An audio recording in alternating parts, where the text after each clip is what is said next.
ಅಲ್ಲಿ ಸಾಧಾರಣ ದುಡ್ಡು ಸಿಗ್ತದೆ. ಒಂದು ಟೈಮಿಗೆ ಹೋದ್ರೆ 400-500 ಈ ತರ ಚಿಲ್ಲರೆ ಕಾಸೆಲ್ಲ ಸಿಗ್ತದೆ. ಮನೆಯಲ್ಲಿ ಈಗ ಹುಡುಕಿ ನೀರಲ್ಲಿ ಸಿಗ್ತದೆ. ನಮ್ದು ಇದೇ ಕೆಲಸ.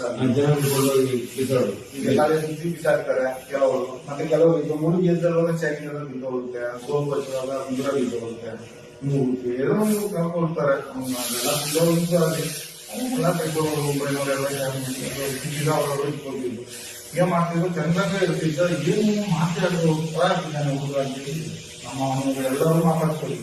ಅವನಿಗೆ ಆ ದಿವಸ ಈ ಹುಡುಗಿ ಕಿಡ್ನಾಪ್ ಆಗೋದ್ರೆ ಇವಾಗ ಇನ್ವಾಲ್ವ್ ಆಗ್ಬಿಟ್ಟಿದ್ದಾನೆ, ಹೇಳ್ತಿದ್ದಾರೆ. ಈಗ ಅವನ ಭಯಲ್ಲಿ ಬಂದು ನಮಗೆ ಗೊತ್ತು, ಆದ್ರೆ ನಮ್ಗೆ ಗೊತ್ತಿಲ್ಲ ವಿಷಯ ಅಂತ ಕಿಡ್ನಾಪ್ ಆದಾಗ ಇವಾಗ ಇನ್ವಾಲ್ವ್ ಆಗಿದ್ದಾನೆ. ಇನ್ವಾಲ್ವ್ ಅಂದ್ರೆ ಕಾವಲಿಗೆ ಹೋಗಿರ್ಬೋದು, ಇಲ್ಲ ಅವನಿಗೆ ಏನಾದ್ರು ಊಟ ಏನಾದ್ರು ತರಿಸಿದ್ರು ಆ ಇದ್ರಲ್ಲಿ ಇನ್ವಾಲ್ವ್ ಆಗಿರ್ಬೋದು, ಇಲ್ಲ ಕೂಗಿದೆಲ್ಲ ಕೇಳಿ ಅವನು ಆಗಿರ್ಬೋದು. ಅವನ ಹೇಳುವ ಲೆಕ್ಕದಲ್ಲಿ ತುಂಬಾ ಸರಿ ಕೇಳಿದ್ವಿ. ಆದ್ರೆ ಅವನ ವಯಸ್ಸು ಒಂದು 25 ವಯಸ್ಸು ಹೊರಗೆ ಇದೆ. ವಯಸ್ಸು ಅಷ್ಟು ಕೂಡ ಆಗಿಲ್ಲ ಹುಡುಗನಿಗೆ, ಕಮ್ಮಿ ವಯಸ್ಸು. ಆದ್ರೆ ನಮಗೆಲ್ಲ ಮದುವೆ ಆದ್ರೆ ಧರ್ಮಸ್ಥಳದ ರೂಲ್ಸು ಸಾಲ ಕೊಡೋದು ಸಿಬ್ಬಂದಿಗಳಿಗೆ. ಆದ್ರೆ ಅವನಿಗೆ ಮದುವೆನೇ ಆಗಿಲ್ಲ. ಅವನನ್ನು ಕರೆದು ಸಣ್ಣದನಿಗಳು ದುಡ್ಡು ಕೊಟ್ಟಿದ್ದಾರೆ 25 ಸಾವಿರ. ನೀವು ಯಾಕೆ ಕೊಟ್ಟು ಅಂತ ಗೊತ್ತಿಲ್ಲ. ಅವ ಹೇಳಿ ನಮಗೆ ಗೊತ್ತು, ಎಲ್ಲೋ ಹೊರಗೆ ಬಾಯಿ ಬಿಡಬೇಡ ಅಂತ ಕೊಟ್ಟಿದ್ದಾರೆ. ಈ ದುಡ್ಡನ್ನು ತಂದವೇನೋ ಅಲ್ಲ, ಇವನೇ ಸಣ್ಣ ಎಲೆ ಮತ್ತು ಅದು ಭಯ ಬೇರೆ ಬಂದಿದೆ. ಈಗಲೂ ಈ ಕೇಸಿನ ಭಯ ಒಂದು ಕಡೆ ಏನ್ ಮಾಡೋದು ಗೊತ್ತಿಲ್ಲ. ದುಡ್ಡನ್ನು ಮನೆಯಲ್ಲಿ ಸ್ವಲ್ಪ ಕೊಟ್ಟಿದ್ದಾನೆ, ಬಾಕಿ ದುಡ್ಡನ್ನು ಖರ್ಚು ಮಾಡೋದು ಕುಡಿಯೋದು ಕುಡಿತಿದ್ದ. ಅಲ್ಲಿ ರೇವತಿ ಅಂತ ಒಂದು ನೆಸ್ಕ್ಯಾಫೆ ಅಂಗಡಿ ಇಟ್ಟಿದ್ದು, ಲೇಡಿ ರೇವತಿ. ಆ ಹಿಂಸಿಗೆ ಒಂದು 4,000 ದುಡ್ಡು ಕೊಟ್ಟಿದ್ದಾನೆ. ಕೊಟ್ಟು ಏನೇ ಕಷ್ಟ ಇದ್ರು ನಮ್ಮನೆ ಆ ಹಿಂಸಿನ ಹತ್ರ ಹೇಳ್ಕೊಟ್ಟಿದ್ದ. ಹೇಳ್ಕೊಂಡು ನೋಡುವಾಗ ಒಂದು ದಿವಸ ಮತ್ತು ಸ್ವಲ್ಪ ಜಾಸ್ತಿ ಕೂಡಿದ್ದ. ಅವಾಗ ನಾವು ಮಾತಾಡುವಾಗ ಹೋಗ ನೀ ಎಂತ ಹೋಗ್ತಾ ಹೋಗ ಅಂತೇಳಿ ನಮ್ಮನ್ನ ಕೇಳ್ತಾರೆ. ಎಂತದ್ದು ಮಾಡಿ ನೀಗೇನು ಬಾರಿ ಗೊತ್ತು, ನೀನೆಂತ ಆಗಬಹುದು, ನಿಮ್ ಸೌಜನ್ಯ ಗೊತ್ತು ನಿಮ್ಗೆ ಅಂತ ಹೇಳಿದ್ರು. ನನಗೆ ಗೊತ್ತಿಲ್ಲ, ನಿನ್ಗೆ ಬಾರಿ ಗೊತ್ತಾ, ನೀನು ಹೇಳ್ಕೊಳ್ವ ಅಂತ ಹೇಳಿ. ನಾನು ಹೇಳುದಿಲ್ಲ, ಹೇಳು ಮಾರೆ ಅವರಲ್ಲಿ ಹೇಳು ಮಾರೆ, ನಾನು ಯಾರು ಹೇಳುದು ಅಷ್ಟು ಹೇಳುವಾಗ ಹೇಳ್ತಾನೆ, ಸಣ್ಣದನಿಗಳು ಮಾಡ ಕೊಂದದ್ದು ನಿಮ್ಗೆ ಗೊತ್ತಿಲ್ಲ, ಬೇರೆ ವಿಷಯ ಹೋಗ್ ಮಾರೆ ಅಂತ ಹೇಳಿ ಹೋದ. ನನ್ನ ಬಿಟ್ಟು ಆಚೆ ಹೋದ. ಅದು ಸಣ್ಣದನಿಗಳ ಮಗ ಅಂತ ಹೇಳಿ, ಸಣ್ಣದನಿಗಳ ಮಗ ಅಂತ ಅವ್ರು ಹೇಳ್ದ ನನ್ನ ಹತ್ರ ಬಾಯಿ ಬಿಟ್ಟು ಕಂಡೀಷನ್ ನನ್ನ ಹತ್ರ ಹೇಳ್ಬಿಟ್ಟ. ಹೇಳ್ದಾದ್ರೆ ನನಗೆ ಭಯ ಆಗೋಯ್ತು. ಆದ್ರೆ ಇವ್ ಮುಂಚೆ ಇವ್ರು ಮಂದಿ ಯಾರು ನಂಬುದು, ನೀವು ಹೇಳ್ದಾಗ ಯಾರು ನಂಬುದು, ಸಣ್ಣ ಬಿಡು ಮಗ ಹೀಗೆ ಮಾಡ್ತಾನೆ ಅಂತ ಹೇಳಿದ್ರೆ ಯಾರು ನಂಬಲಿಕ್ಕೆ ಸಾಧ್ಯ. ಆ ತರ ನನ್ನ ಮನಸ್ಸಲ್ಲಿ ಆಯ್ತು. ಆದ ನಂತರ ಅವ ಯಾವಾಗಲೂ ಇದ್ದ. ಅವತ್ತು ಸಾಯಂಕಾಲ 3:30 ಗಂಟೆ ಆಯ್ತು. ಅವರು ಬಂದ್ರು, ಬಾಲಕೃಷ್ಣ ಮ್ಯಾನೇಜರ್, ರಾಜೇಶ್ ಮ್ಯಾನೇಜರ್ ಇಬ್ಬರು ಬಂದ್ರು. ಅಲ್ಲ ನೀವು ಒಬ್ಬರು ಬಂದು ಇವನನ್ನು ಜೋರು ಮಾಡಿದ್ರು. ರವಿ ಪೂಜಾರಿ ಬಾಲಕೃಷ್ಣ ಮ್ಯಾನೇಜರ್ ಸತ್ತೋದ್ರಂತ. ಈಗ ಅವ್ರು ಸತ್ತೋದ್ರಂತ. ಬೀರಿನಲ್ಲಿ ಊಟ ಮಾಡಿ ಬಂದವರು ಎಲ್ಲಿ ಆ ಕಡೆ ಹೋಗಿ ದೇವಸ್ಥಾನದ ಹತ್ರ ಎಲ್ಲ ಊಟ ಮಾಡಿ ಬಂದಿದ್ದಾರೆ. ಊಟ ಮಾಡಿ ಬಂದವರು ಆಫೀಸಲ್ಲಿ ಬಂದು ಸತ್ತೋದ್ರು ಅಂತ ಹೇಳಿದ್ರು. ಯಾವಾಗ ಇದು ಈಗ ಸದ್ಯದಲ್ಲೇ ಆಗಿದೆ, 2 ವರ್ಷ. ಬಾಲಕೃಷ್ಣ ಬಾಲಕೃಷ್ಣ ಅವರು ಏನು ಕ್ಯಾಶ್ ಅಂತ ಗೊತ್ತಿಲ್ಲ, ಪೂಜಾರಿ ಗೊತ್ತಿಲ್ಲ. ಬಾಲಕೃಷ್ಣ ನಾಯಕ, ಬಾಲಕೃಷ್ಣ ನಾಯಕ ಮ್ಯಾನೇಜರ್ ಮ್ಯಾನೇಜರ್. ಇವರಿಗೆಲ್ಲ ಸೌಜನ್ಯ ಸತ್ತ ಮೇಲೆ ಮ್ಯಾನೇಜರ್ ಪೋಸ್ಟ್ ಸಿಕ್ಕಿದೆ ಎಲ್ಲರಿಗೂ. ಬಾಲಕೃಷ್ಣ, ರಾಜೇಶ್ ಇವರಿಗೆಲ್ಲ ಒಂದು ಮ್ಯಾನೇಜರ್ ಪೋಸ್ಟ್ ಮತ್ತೆ ಸಿಕ್ಕಿದ್ರು. ಒಮ್ಮೆಲೆ ಲೈನಲ್ಲಿ ಸಿಕ್ಕಿದ್ರು. ಅವರು ಸ್ವಲ್ಪ ಹೋಗಿದ್ದಾರೆ. ಅವರು ಬಾಲಕೃಷ್ಣ ಮತ್ತು ರಾಜೇಶ್ ಇಬ್ಬರು ಬಂದು ನಿಂತಲ್ಲ, ನೀನೇನ ಡ್ಯೂಟಿ ಚೇಂಜ್ ಮಾಡಿ ಎಷ್ಟು ದಿವಸ ಆಯ್ತು, ನೀನ್ಯಾಕೆ ಡ್ಯೂಟಿಗೆ ಹೋಗೋದಿಲ್ಲ ಬಾಬು ಗಂಟೆಗೆ, ನಿಮ್ಗೇನಾಗಿದೆ, ಧೈರ್ಯವಿಲ್ಲ, ಹೋಗ್ಲಿಲ್ಲ ಆಗಲಿಲ್ಲ ಅಂತ ಎಲ್ಲ ಬೈದಿದ್ದಾರೆ. ನಾನು ಅಷ್ಟು ದೂರದಲ್ಲಿ ಬರ್ತಾ ಇದ್ದೆ. ಮತ್ತೆ ನನ್ನ ಹೆಂಡತಿ ಎಲ್ಲ ಹತ್ರದಲ್ಲಿ ನಿಂತು ಕೇಳಿದ್ದಾರೆ. ಹೇಳುವಾಗ ಈ ತರ ಹೇಳ್ತಾ ಇದ್ದಾರೆ ಅಂತೇಳಿ ಅವರು ತಿಳ್ಕೊಂಡಿಲ್ಲ, ದೂರ ಹೋದ್ರು. ಮತ್ತೆ ಇವರು ನೋಡಿದ್ರು, ಇವರು ಹೆಂಗಸರು ನೋಡಿದ್ದಾರೆ ಅಂತ ಹೇಳಿ ಮತ್ತೆ ಬಾಲಕೃಷ್ಣ ಬಂದಿರ್ತಾರೆ.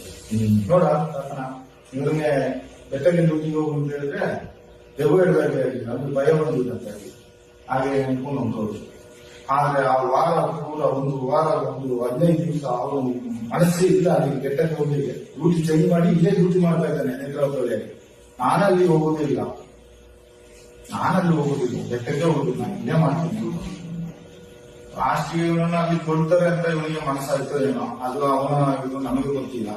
ಆ ನಂತರ ಒಂದು ದಿವಸ ರಾತ್ರಿ ಹೊರಗಡೆ ಎಲ್ಲ ಊಟ ಮಾಡಿ ಅವರ ಒಟ್ಟಿಗೆ ಊಟ ಮಾಡ್ಲಿಕ್ಕೆ ಇದು ಗೊತ್ತಾಗ ಏನಾದ್ರು ಶಾದಿ ಕೊಟ್ಬಿಡ್ತಾರ ಅಂತ ಅವನಿಗೆ ಒಂದು ಭಯ ಬಂದಿದೆ. ಹುಡುಗನಿಗೆ ಊಟ ಸಹ ಮಾಡ್ತಿರ್ಲಿಲ್ಲ. ಮತ್ತೆ ಪ್ರಶಾಂತ ಇದ್ದಾನೆ, ಪ್ರಶಾಂತ ಸೂಪರ್ವೈಸರ್ ಯಾರು ನೇತೃತ್ವದಲ್ಲಿ ಸೂಪರ್ವೈಸರ್ ಪ್ರಶಾಂತ್ ಅಂತ ಹೇಳಿ. ಅಲ್ಲಿಗೆ ಒಂದು ಸೂಪರ್ವೈಸರ್ ಎಲ್ಲಿ ಅವನು? ಅವನು ಇಲ್ಲಿ ಈ ಕಡೆ ಉಜಿರೆ ಕಡೆ ಅವನು ಅಂತ ನಮ್ದು ಬೆಳಗಾಲ ಏನಾಗ್ಬೇಕು ಅವನು ಉಜಿರೆ ಕಡೆ ಯಾವ ಜಾತಿ? ಅವನು ಪೂಜಾರಿ ಅಂತ ಪ್ರಶಾಂತ್ ಪ್ರಶಾಂತ ಅಂತ ಹುಡುಗ, ಹೆಂgu ಹುಡುಗ ಪ್ರಶಾಂತ್ ಅಂತ ಅವ ಇದ್ದಾನೆ. ಅವ ನಮ್ಮ ಇದರಲ್ಲಿ ಬೈತಾನೆ, ನೀನೇನೋ ವಿಚಾರ ನೋಡ್ರಿ ಹೋಗ್ಬೇಡ ಅಂತ ನೀನು ಅಲ್ಲಿಗೆ ಹೋಗ್ತೀಯ, ಅಲ್ಲೇ ನೀವು ಹೋಗಿ ತಿನ್ನೋದು, ಇಲ್ಲೇ ಅಡುಗೆ ಮಾಡಿದ್ದಾರೆ ಯಾರು ನಿಮಗೆ, ನೀನು ಇಲ್ಲಿ ತಿನ್ಬೇಕಲ್ಲ, ನೀನ್ ನಾಳೆಯಿಂದ ಅಲ್ಲಿಗೆ ಊಟ ಹೋದ್ರೆ ನೋಡಿ ಹಾಗೆ ಹೀಗೆ ಅಂತೇಳಿ ಜೋರ್ ಮಾಡಿ ಇವ್ರದೇ ಯಾರು ಹೋದ್ರೆ ಒಂದು 2 ಬನ್ಸ್ ತಿಂದು ತಿಂದು ಬರ್ತಾನೆ. ಮತ್ತೆ ಆ ದಿವಸ ಹಾಗೇನೆ ಟೀ ಕುಡಿದು ಬನ್ಸ್ ತಿಂದು ಬಂದಿದ್ದಾನೆ. ಬಂದು ಒಂದು 7:30 ಅಷ್ಟೇ, ಆ ರೇಂಜ್ ಆಗಿದೆ ಅಷ್ಟೇ. ಅಷ್ಟು ಪಕ್ಕ ಅವನು ಅಕ್ಕ ಬಿಟ್ಟಿದ್ದಾರೆ. ಅವರು ಒಳಗಿಂದ ಒಬ್ರು ಇದ್ದಾರೆ ಕನ್ನಡಿಯರು, ಅವ್ರ ಹೆಸರು ಸಹ ಆಗ್ತದೆ, ರಾಧಾಕೃಷ್ಣ ಅಂತ ಹೋಗಿರ್ತಾರೆ. ಅವರು ಊರ ಏನಂತ ಗೊತ್ತಿಲ್ಲ, ರಾಧಾಕೃಷ್ಣ ಮಾಮೂಲ ಇದೆಲ್ಲ ಕನ್ನಡಿ ಇದ್ರ, ಅದು ಯೋಗೇಶ್ವರ ಮ್ಯಾನೇಜರ್ ಇದ್ದಾರೆ ಇನ್ನೊಂದು, ಅವರ ಇದರಲ್ಲಿ ಕೆಳಗಿದ್ದು ಕಳೆದು ಹೋಗ್ತಾರೆ. ಅವ್ರ ಮನೆ ಆ ಕಡೆ ಇದೆ, ಆ ಹುಡುಗನ ಮನೆಯೂ ಆ ಕಡೆ ಕಳೆದು ಮನೆ. ಈ ರಾಧಾಕೃಷ್ಣನ್ ಅವರು ಮತ್ತೊಬ್ಬ ಯೋಗೇಶ್ ಅಂತ ಒಬ್ಬ ಇದ್ದ ಅಲ್ಲಿ ಮುಂಬೈ. ಯಾರು? ಯೋಗೇಶ್ ಯೋಗೇಶ್ ಮುಂಬೈ ತೆಗೆದು ಹೊರಗೆ ಹಾಕಿ ಮತ್ತೆ ಅಲ್ಲಿಗೆ ಏನಾಗ್ಬೋದು. ಅಲ್ಲಿಗೆ ಪೊಲೀಸ್ ಯಾರು ಬರುದಿಲ್ಲ, ನಾನು ಉದ್ದಾಕ್ಲಿಕ್ಕೆ ಬಿಡ್ತಾರೆ. ಉದ್ದಾಕಿ ನಾನು ನನ್ನಷ್ಟೇ ಬರ್ಬೇಕು ಅಷ್ಟೇ. ಅದು ಬಟ್ಟೆ ತೆಗೆದು ಅದು ಯಾವ ಸಂಪ್ರದಾಯ ಇಲ್ಲ. ಒಂದು ದಿನ ಇದು ಪೋಸ್ಟ್ ಮಾರ್ಟಮ್ ಮಾಡುದಿಲ್ಲ, ಅದೇ ಆಗುದಿಲ್ಲ. ಅದು ಪೋಸ್ಟ್ ಮಾರ್ಟಮ್ ಅಂದ್ರೆ ಈಗ ಇವರು ನೀಲಿ ಬಿಡ್ಲಿಕ್ಕೆ ಅಂತ ಒಂದು ಇಬ್ರು ನಮ್ಮ ರೂಂಬೈನವರು ರಾತ್ರಿ ಆಗ ಹೂವಪ್ಪ ಇದ್ರು, ಸೂಪರ್ವೈಸರ್ ಅಂತ ಹೂವಪ್ಪ ಅಂತ ಅವರು ಇರುವಾಗ ನೈಟ್ ಮೀನ್ ಆಗಿರೋದು ಇಬ್ರು ಸತ್ತು ನೀರಲ್ಲಿ ಅದನ್ನು ತೆಗೆದು ಬಂದು ಪಾಂಗಲಲ್ಲಿ ಮಸಾಲದ ಇದರಲ್ಲಿ ಇಟ್ಟು ಪೋಸ್ಟ್ ಮಾರ್ಟಮ್ ಮಾಡಿ ಅವ ನನ್ನ ಕೈಲೇ ತಿಳಿಸಿದ್ರು 2 ಜನ. ಪೋಸ್ಟ್ ಮಾರ್ಟಮ್ ಬೇರೆ ಜನ ಇಲ್ಲ, ಅದೊಂದಕ್ಕೆ ಮಾತ್ರ ಬಂದಿದ್ದಾರೆ ಪೊಲೀಸ್ನವರು. ಕಾಂಪೌಂಡರ್ ಬಂದದ್ದು, ಡಾಕ್ಟರ್ ಬಂದದ್ದು, ಡಾಕ್ಟರ್ ಬಂದಿಲ್ಲ. ಅದನ್ನು ಇದು ಮಾಡಿ ಅವರ ನಾವು ಅವರ ಲೋಕಲ್ಲೇ ಕಲಿಸಿಕೊಟ್ಟು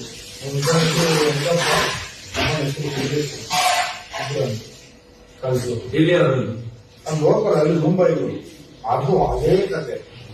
ಈಗ ಹೋಗಪ್ಪ ಅಂತಿದ್ದಾರೆ, ಅದು ನಮ್ಗೆ ಹೇಳ್ಬೇಕಾದ್ರೆ ತುಂಬಾ ಕತೆ ಉಂಟು. ನಮ್ಗೆ ಅನ್ಯಾಯ ಎಲ್ಲಿವರೆಗೆ ಮಾಡಿದ್ದಾರೆ ಅಂತ ಹೇಳಿದ್ರೆ, ನಮಗೆ ಮಾಡಿದ ಅನ್ಯಾಯ ದೇವರಿಗೆ ಗೊತ್ತು, ಇದ್ದವ್ರು ಗೊತ್ತಿಲ್ಲ ಅಂತ ಹೇಳ್ತಾರೆ. ಗೊತ್ತಿದ್ದು ಮಾಡ್ತಾರ ಇಲ್ಲ ಅಂತ ಮಾಡ್ತಾರ ನಮ್ಗೆ ಗೊತ್ತಿಲ್ಲ.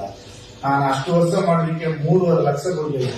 ಯಾವುದು ಗೊತ್ತಿಲ್ಲ ಅಂತ ಹೇಳಿದ್ರೆ ಮಾತನಾಡುವ ಮಂಜುನಾಥರಿಗೆ ಗೊತ್ತಿರ್ಲೇ ಗೊತ್ತಿದೆ, ಭಗವಂತನಿಗೆ ಗೊತ್ತಿಲ್ಲ. ಅಲ್ಲ, ಸತ್ಯ. ಈ ಮಾತನಾಡುವ ಮಂಜುನಾಥಿಗೆ ಗೊತ್ತಿರಬೇಕಲ್ಲ. ನಾವು ಅನ್ನೋದು ದೇವರು 6 ಕಟ್ಟು ದುಡ್ಡು ತಂದ್ರು, 500 ರೂಪಾಯಿ ನೋಟು 6 ಕಟ್ಟು ದುಡ್ಡು ತಂದ್ರು ನಮ್ಮನ್ನು ಕಳಿಸೋದು ಅಂತೇಳಿ. ನಮ್ಮನ್ನು ಕಲಿಸ್ಲಿಕ್ಕೆ ಉದ್ದೇಶ ಸೌಜನ್ಯ ವಿಷಯದಲ್ಲಿ ನೀವು ಆ ಕಡೆ ಈ ಕಡೆ ಮಾತಾಡ್ತಿರ್ಬೇಕು ಕಲಿಸಿದ್ರು ನಮ್ಮ. ಹಾಗೆ 6 ಕಟ್ಟು ದುಡ್ಡು ತಂದ್ರು, ಬರೀ 2 ಕಟ್ಟು ದುಡ್ಡಲ್ಲಿ ಮಾತ್ರ ನಮಗೆ ಭಾಗ ಮಾಡಿದ್ರು. ನನ್ನ ಹೆಂಡತಿಗೆ, ನನಗೆ, ನನ್ನ ಭಾಗ್ಯ ಅಕ್ಕನಿಗೆ ಅಷ್ಟು ಮಾಡಿ ರಥದಾದ್ರೆ ಲಾರಿಯಲ್ಲಿ ಲೋಡ್ ತುಂಬಿಸಿ ಹೋಗುವ ತನಕ ನನ್ನೊಟ್ಟಿಗೆ ಅಲ್ಲಿ ರಾಜೇಶ್ವರಿ ನಿಂತಾರೆ. ಅವರು ಸೂಪರ್ವೈಸರ್ ಧರ್ಮಸ್ಥಳದಲ್ಲಿ ನೇತ್ರಾವತಿ ಸೂಪರ್ವೈಸರ್. ನೇತ್ರಾವತಿ ಅಂತ ಹೇಳಿದ್ರೆ ಅದು ಗವರ್ಮೆಂಟ್ ಜಾಗ, ಅದು ಗವರ್ಮೆಂಟ್ ಜಾಗ. ಮತ್ತೆ ಇವರಿಗೆ ಅಲ್ಲಿ ಇವರು ಸೂಪರ್ವೈಸರ್ ಇರುವುದು ಸರ್ಕಾರದ ಇರಬೇಕು, ಸರ್ಕಾರದ ಯಾವುದು ಇಲ್ಲ. ನಾವು ಯಾರನ್ನು ಕಲ್ಲ ಅಂತ ಹೇಳ್ತೀವಿ, ಅವರನ್ನೇ ಪೊಲೀಸ್ ಹಿಡ್ಕೊಂಡು ಹೊಡಿಲಿಕ್ಕೆ ನಾವು ಹೇಳಿದವರನ್ನೇ ಅವ್ರು ಹಿಡ್ಕೊಂಡು ಹೊಡಿಬೇಕು. ಹಾಗೆ ಯಾಕಂದ್ರೆ ನಾನು ಸರಿ ಈ ಕೈಯಲ್ಲಿ ತುಂಬಾ ಮಂದಿಗೆ ಹೋಗ್ತೀನಿ, ನಮ್ಗೆ ಜನಗಳು ಹೊಡಿತಾರೆ ಗೊತ್ತಾದ್ರೆ. ಯಾಕಂದ್ರೆ ಇವರು ಹೇಳಿ ನಾವು ಹೊಡಿಯೋದು, ಅದೇ ಆದ್ಮೇಲೆ ತುಂಬಾ ಜನ ರಕ್ತ ಬರುವಾಗೆಲ್ಲ ಹೊಡ್ತಿದ್ದೇವೆ.